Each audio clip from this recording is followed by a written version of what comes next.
Welcome back to the channel, my friends. Warhammer Man Studios. I'm Warhammer Man, and today we're taking a look at the faction focus Adeptus Mechanicus. This video is sponsored by CMO Games. More on that later. The Imperium is as hard-pressed as it's ever been, and the Adeptus Mechanicus are forced to take their defense into their own hands. Pincers or prehensile mechadendrites. The Tyranids are quite happy to devour what flesh remains, and the loss of any forgeworld would spell disaster for the Imperium's war effort. Into this new age of war march the Skitarii legions and maniples of esoteric battle servitors, guided by machine-like intellect of the tech priests.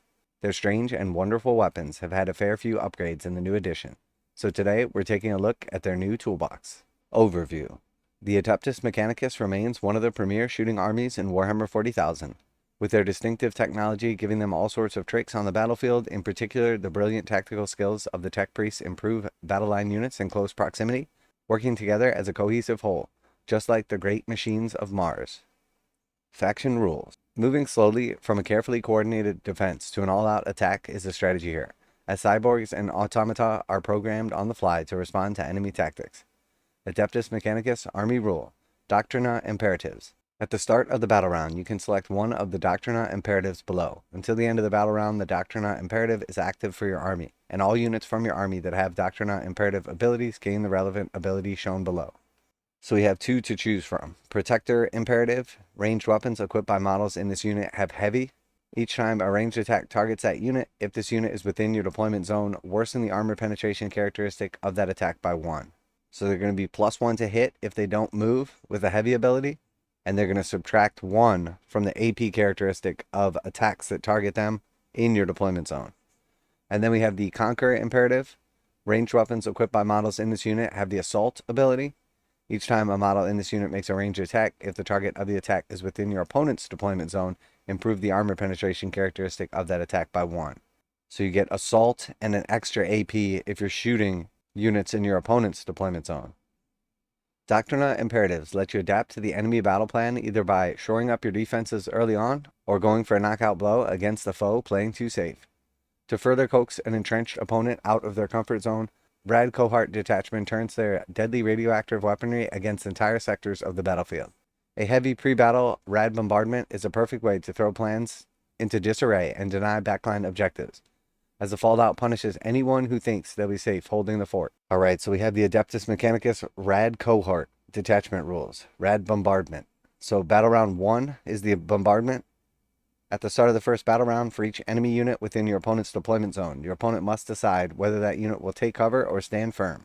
If a unit takes cover until the end of the battle round, that unit is battle shocked. If the unit stands firm, roll 1d6 for that unit. On a 3-up, it suffers a d3 mortal wounds. And then from battle round 2 onwards, fallout.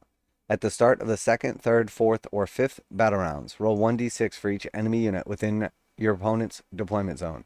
On a 3-up, that unit suffers 1 mortal wounds. So starts off pretty decent with a nice amount of mortal wounds from the initial bombardment, or your opponent is going to end up battle shocked if they decide to take cover. And then from then on, you're at risk of taking a mortal wound per unit per turn, just for hanging out in your own deployment zone. So pretty neat. I definitely like it. Alright, so moving on to the unit spotlight. Forge worlds are often saturated with radiation as a result of their industry, but instead of being seen as a deadly affliction, this invisible gift is turned into a powerful weapon against enemies of the Omnissiah. The sheer presence of Skitarii Vanguard squads disrupt and debilitates those who get too close. So move 6, toughness 3, save 5+, wounds 1, leadership 7, OC 2. So they have quite a bit to choose from here. So we'll just look at the Radium Carbine, 18-inch range, 3 attacks, 4s to hit, strength 3, no AP, 1 damage. Alright, and abilities. Faction Doctrina Imperatives. RAD Saturation, Aura. While an enemy unit, excluding vehicle units, are within 3 inches of this unit, subtract 1 from objective control characteristic of models in that unit. Wargear Abilities. Enhanced Data Tether. Each time you select a bearer's unit as the target of a stratagem, roll a d6. On a 5-up, you gain a command point. Omnispecs. Ranged weapon equipped by models in the bearer's unit have the Ignore Cover ability. And then Invulnerable Save 6+. So they have some neat abilities. They are pretty good at taking out objectives. We see some repeat Wargear abilities. Definitely what we want to see is just some consistently throughout the range. As battle line squads, you can take twice as many Skitarii Vanguard and Rangers as other units. But the benefits don't stop there. Several other Adeptus Mechanicus units have abilities that improved when they're near their battle line comrades, such as Sicarian Ruststalkers, who double their bonus to movement and charge distances from optimized gait. This gives Adeptus Mechanicus infantry the feeling of a well-oiled machine. Alright, so Sicarian Ruststalkers, optimized gait, add 1 to advance and charge rolls made for this unit. While this unit is within 6 of any friendly Adeptus Mechanicus battle line units, add 2 to the advance and charge roll instead. So pretty good, +2 to advance and charge, as long as they're within 6 of a battle line unit. So you are going to want to have some battle line units spaced out throughout your army. This synergy is the brainchild of vaunted tech priests, and none have had quite as much impact in recent times as Belisarius Skull. Putting aside his 10,000-year project to create the Primaris Space Marines, he's a phenomenal battlefield commander and can adapt to lead his phalanxes to victory. Alright, so here we have Belisarius Skull's datasheet. Move 6, toughness 8, save 2+, 10 wounds, leadership 6+, OC 3. So he has quite a bit on here. We'll start with his ranged weapons. The Solar Atomizer, Blast Melta D3, range 18, D3 attacks, ballistic skill 2, strength 14, AP -4, damage 3. So still very strong. And then melee, we have the Arc Scourge, anti-vehicle 4+, devastating wounds, extra attacks. So melee, 4 attacks, 2s to hit, strength 5, AP -1, 1 damage. And then we have Call's Omnissiah Axe, 4 attacks with that, weapon skill 2, strength 8, -2, 2 damage. And then we have the Mechadendrite Hive, which is extra attacks. So you are going to get to attack with Call's Axe, as well as the Arc Scourge and the Mechadendrite Hive, because both the latter have extra attack rule. And that is 2d6 attacks for this one, 3s to hit, strength 4, no AP, 1 damage. So he's decent in combat, but that's not your ideal place to be. And then for Canticles of the Omnissiah, Invocation of the Machine Vengeance Aura. While a friendly Adeptus Mechanicus unit is within 6, each time a model in that unit makes an attack, reroll the hit roll of 1. And that is shooting or combat. And then Mantra of Discipline Aura. While a friendly Adeptus Mechanicus unit is within 6, each time you make a Battle Shock or Leadership test, you can reroll that result. And then Shroud Psalm Aura. While a friendly Adeptus Mechanicus unit is within 6, this unit has the Stealth ability. And then for abilities, we have the Canticles of the Omnissiah.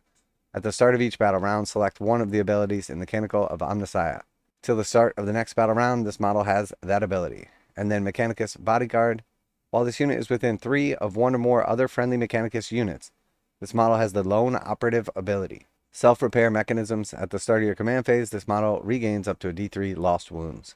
And then invulnerable save 4+.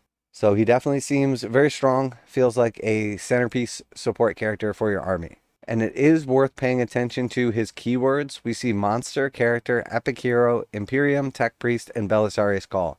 We see nothing about Mars, which I like, because it's basically just rolling the entire codex into a functional army, rather than restricting where you choose your units from or what abilities you get. And now a quick message from this week's sponsor.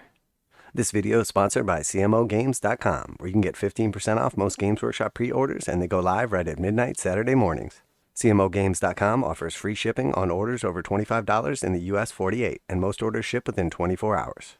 CMOgames.com has been selling Games Workshop products online for more than 20 years, and customer service is their top priority. CMOgames.com carries the full line of Games Workshop products, including 40K, Age of Sigmar, Kill Team, Warcry, paints, hobbies, and tools.